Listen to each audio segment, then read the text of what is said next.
How's it going, Rodney? Going. What would be your assessment of how the line has played this season, and what do you guys got to do to not only improve but have a basically drastic turnaround before next game? This is a conversation that we have week in, week out. We're aware that we are performing poorly, and we are doing everything in our power to, progress these weeks ahead. I think the biggest thing for us is just to maintain the focus going in these next couple of weeks so we can pick up the performance so we can move the ball better, all 11. Hey, Rodney. Hope you're doing well. What was your reaction when you found out Lonnie was going to be fired, and what has it been like working with Sean Elliott so far? I like Coach Teasley. It has been a drastic change. It's unfortunate what happened to him and his family.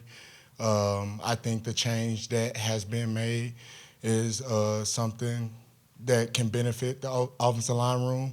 Coach Elliott is a good coach with different coaching styles, so he's more hands-on, a lot of energy, and that's something that we do need in the offensive line room to progress.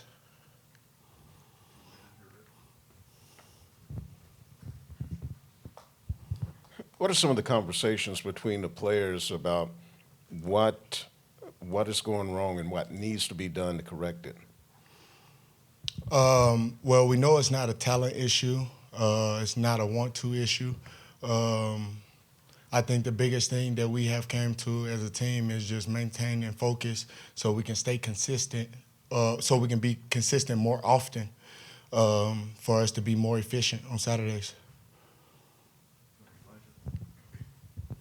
For you guys as a unit this year, what do you think has kind of been the biggest struggle so far through these first 7 games? Identity. That's something that we struggle with, and that's something that we still working on. We know that we want to be the strongest, toughest, most physical team on Saturday, so we're going to keep on working on that until we get it accomplished. Rodney, when the team is struggling or underperforming to expectations, there seems to be a lot of noise surrounding the program. What kind of internal discussions are there about that, or how are you guys going about, blocking out that noise? There's going to always be said whether or not we're performing good or poorly. I think that the outside noise doesn't matter. So we try our best to keep things in-house and keep on building that bond stronger so we can give everybody else the best product. Kind of a follow-up to that question. A couple weeks ago, last month, Case and Henry said that the O-line was hearing the noise and using that as motivation. Is that philosophy still among the team of using the noise as motivation? I mean, you're going to hear things here and there, but, something that we have been honing in on is just staying together because it can get hard, and it's going to get harder if you listen to the outside noise. The outside noise ain't going to help us win game or block any protections better, so that's where we at with it. Going back to what you said about figuring out the identity, what do you feel like the current identity of the offensive line is at this moment?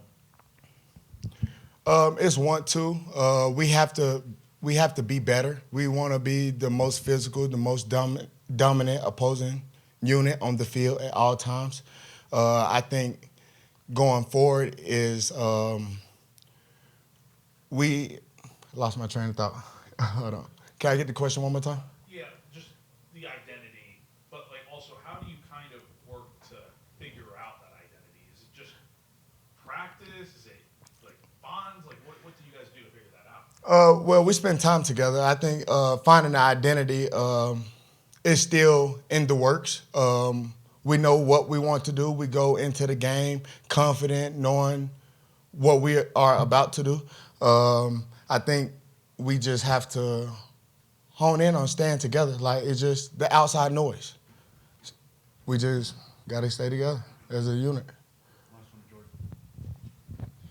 Rodney, I think a lot of us don't understand fully how an offensive line works or what the protections need to be. On some of the plays where it looks like there's a free rusher, is that more due sometimes to blocking schemes? Is that a guy not picking up? Is that a miscommunication? Like, can you help us like understand, I guess, like what goes into that happening?